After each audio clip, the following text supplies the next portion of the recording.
Hello, knowledge seekers. In this episode of 20-Minute Books, we bring to you Clay Waterbrick, penned by Jackley, a remarkable social entrepreneur and the innovative mind behind Kiva, the successful micro-lending platform. This compelling piece from 2015 intertwines tales of thriving micro-entrepreneurs worldwide with insights into Jackley's distinctive business journey, shedding light on how individuals carve out opportunities from nothingness while impacting lives in communities faced with hardships. If you are an aspiring entrepreneur, questioning if a lack of resources will be a barrier to your dreams, or an activist looking for sustainable strategies to bring positive change in the world, this book will cater to you. Moreover, Clay Waterbrick would be a refreshing read for anyone seeking to view global issues from a lens of optimism. Let's dive into the book that stands testament to Jackley's steadfast belief in financial inclusion, the sharing economy, and social justice, backed by her Stanford Business School's MBA credentials.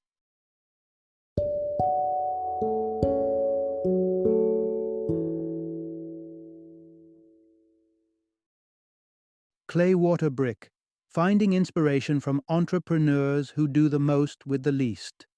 Introduction. Embark on a journey.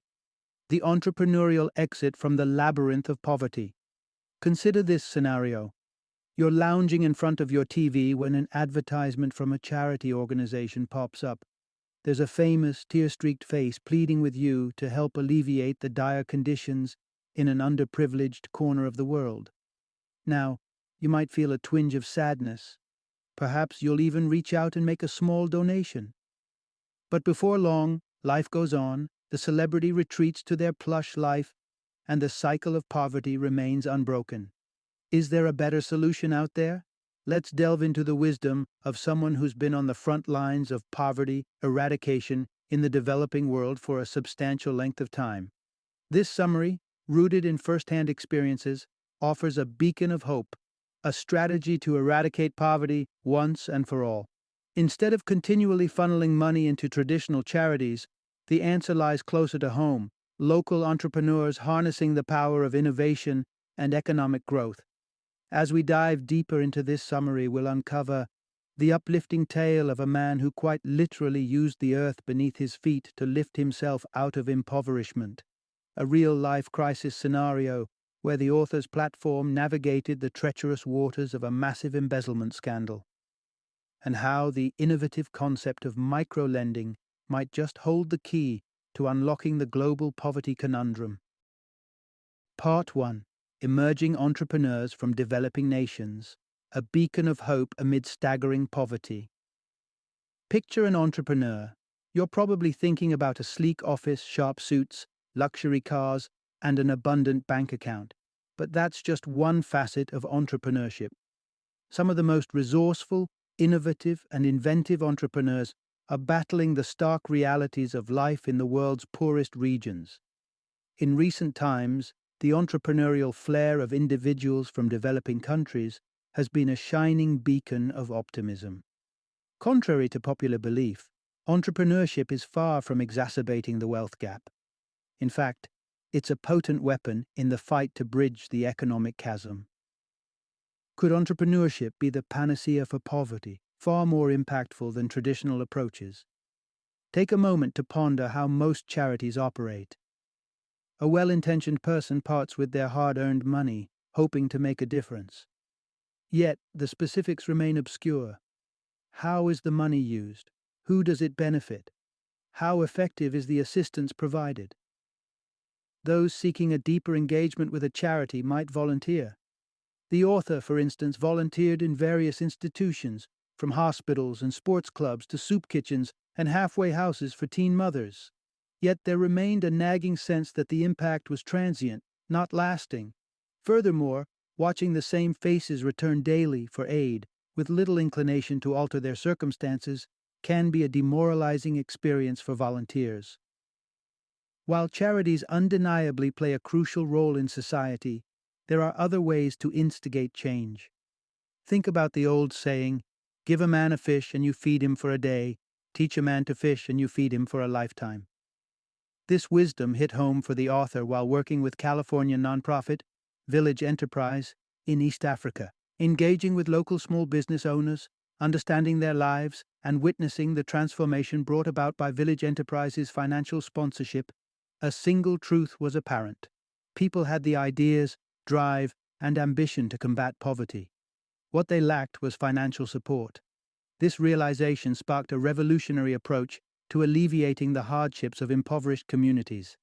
Stay tuned as we delve into the birth and evolution of this groundbreaking strategy. Part 2.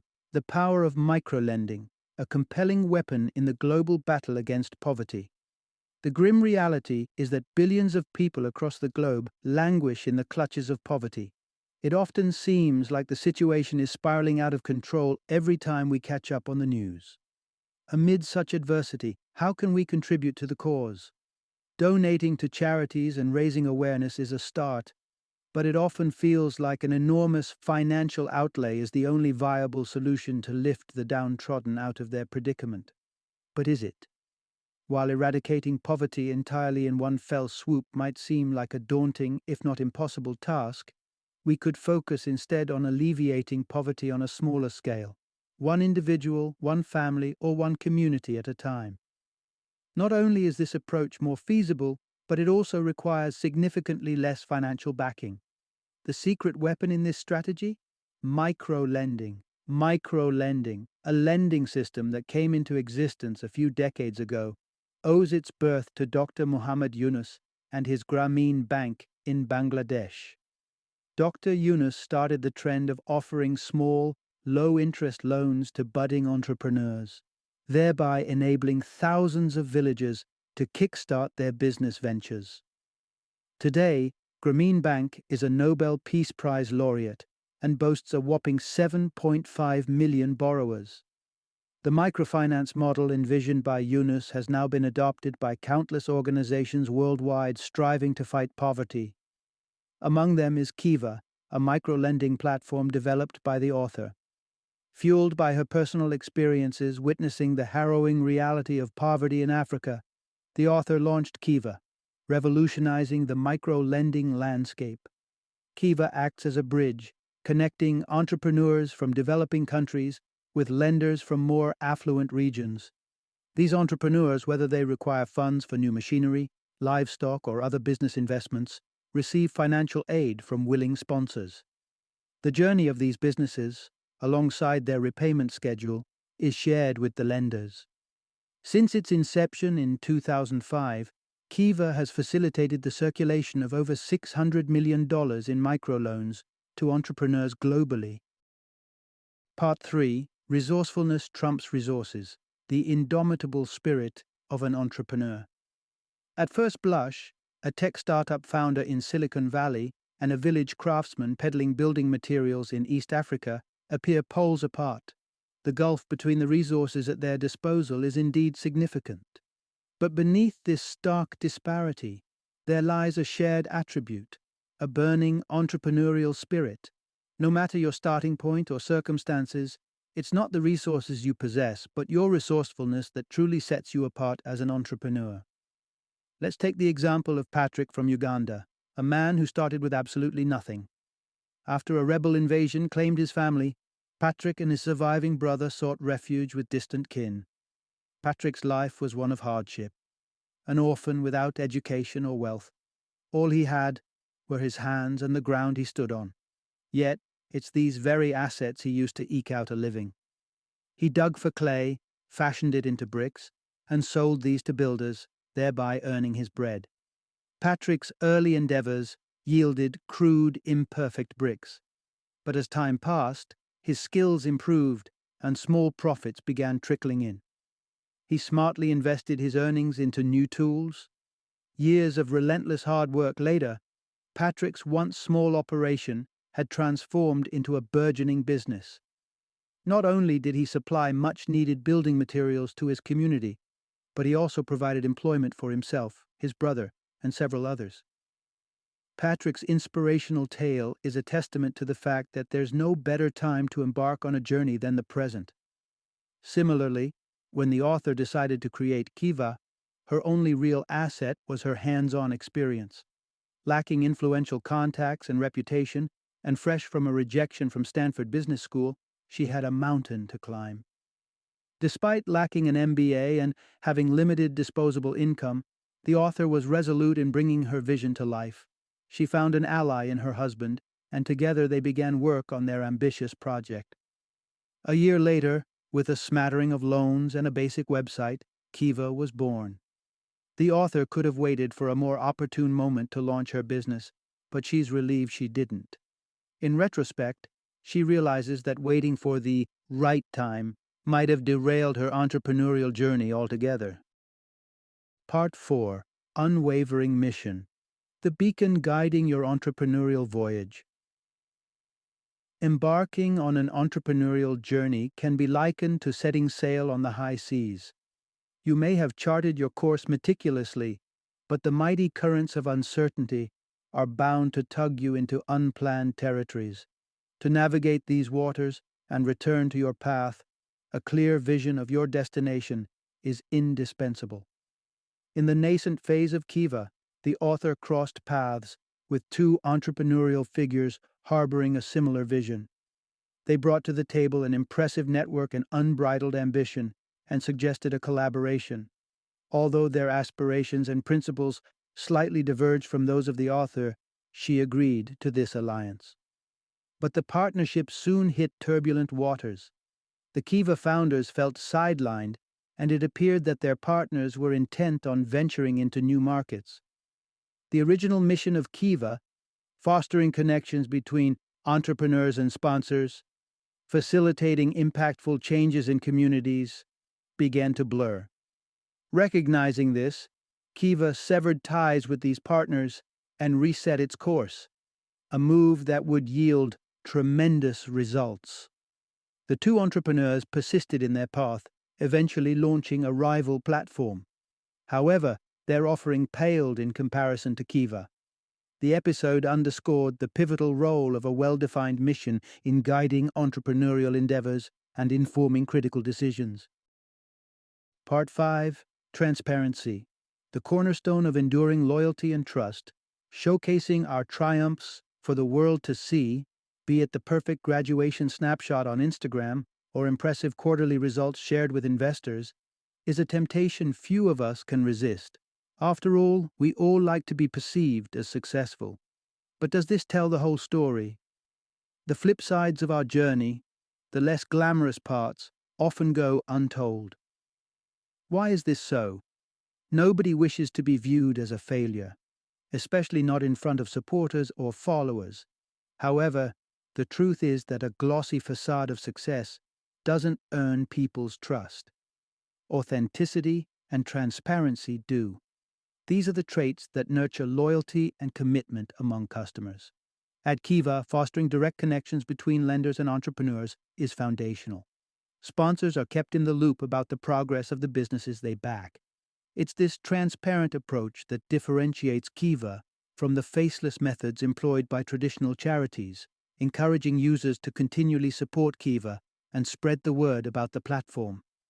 Transparency served Kiva well during their maiden PR crisis as well. Kiva discovered that a partner organization in Uganda had swindled over $100,000 in loans by fabricating borrower profiles.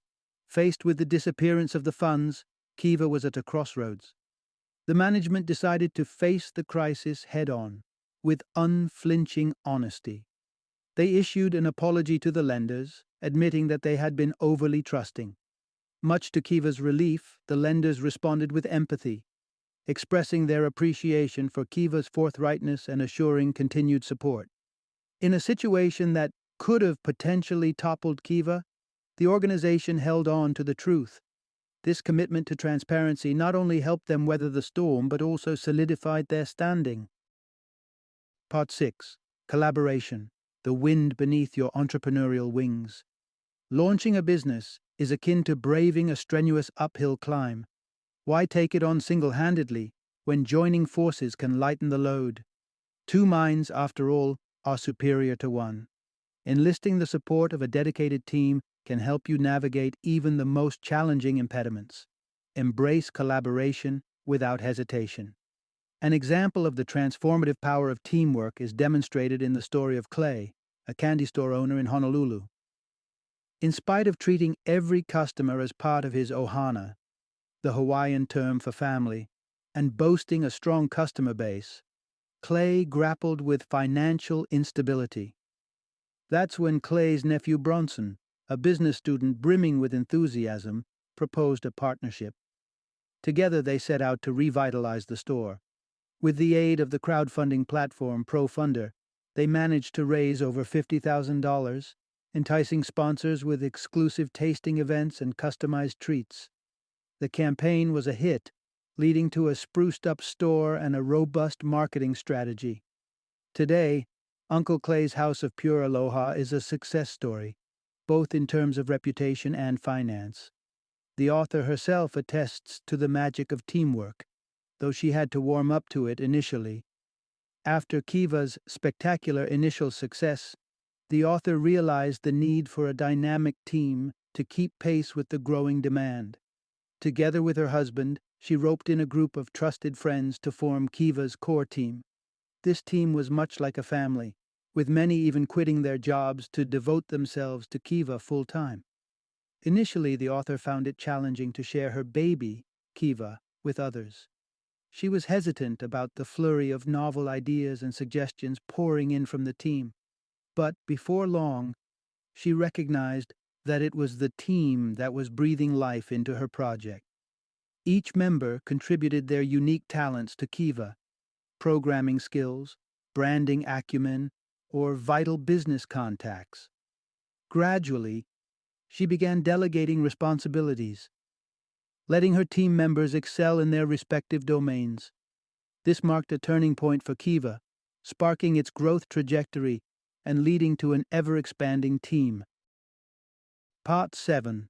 Embracing Trial and Error, the Hidden Key to Sustained Success. When the inaugural iPhone hit the market, it was hailed as an avant-garde technological marvel. Yet, compared to its latest counterparts, it seems strikingly rudimentary. This just goes to show that even a tech giant like Apple doesn't strike gold on the first try. The iPhone has constantly evolved since its debut. Innovative ventures are seldom the offspring of an instantaneous burst of genius. Rather, they are the fruits of consistent innovation and refinement spread over years. This is a lesson that Shona learned during the initial stages of her entrepreneurial journey. A determined mother, Shona was resolute about creating custom devices to enable her severely disabled daughter, Shelley, to carry out basic physical activities. In Shona's home country of South Africa, the selection of aids for the disabled was minimal. This lack of resources rendered even basic tasks like sitting up straight at a table unfeasible for Shelley. Shona was adamant about changing this scenario. Armed with some sculpting experience, Shona began to devise rudimentary designs that provided temporary solutions to Shelley's challenges. Thanks to Shona's relentless efforts, these makeshift devices eventually evolved into equipment that transformed Shelley's life. News of Shona's talent soon spread, and other caregivers facing similar challenges sought her help. It wasn't long before Shona's skills were catapulted to a professional level, marking the birth of her company, Shona Quip. Fast forward to today, Shona employs scores of technicians and therapists, and her intuitively designed inventions have enhanced the lives of 70,000 disabled children. Starting from scratch and cycling through countless design iterations, Shona accumulated years of expertise. This wealth of experience serves as a robust foundation, propelling her business towards growth and prosperity. Part 8. Daring to take the plunge, the risk factor in business ventures. Every entrepreneurial journey presents a unique array of hurdles, but there's one critical decision that all entrepreneurs invariably confront: the decision to take a gamble and start a business. In venturing into the world of entrepreneurship, they willingly invest their time, money, and energy into an uncharted territory. Consider the story of Catherine, a participant of a village enterprise workshop in Tororo, Uganda. Armed with basic business know-how, Catherine identified fish selling as a promising business avenue given the high demand. Deciding to tap into this potential, she began buying fish from a local intermediary. While this approach was profitable, her earnings were capped due to the steep purchasing cost of the fish. Catherine realized that to truly maximize her profits, she would need to procure the fish directly from the source. This would entail an expensive and perilous solo bus journey to the lake, which was indeed a significant risk. But this risk held the promise of business success. With the $100 sponsorship she received from Village Enterprise, Catherine managed to make the trip to the lake and return with a bounty of fresh, inexpensive fish. This maneuver boosted her profits considerably and charted a new growth strategy for her business. Had Catherine refrained from taking that initial risk, her business would not exist today. Succeeding in the face of risk during the nascent stages of business encourages entrepreneurs to keep embracing calculated risks as their ventures mature. Often, they end up surpassing their own expectations, propelling their business further than they had ever envisioned. Final summary. The concept of microlending has propelled numerous budding entrepreneurs in emerging societies to not only redefine entrepreneurship, but also contribute significantly to the global battle against poverty. By embodying values like integrity, courage, tenacity, transparency, and most importantly, resourcefulness, fledgling enterprises can rise against the tide and taste success.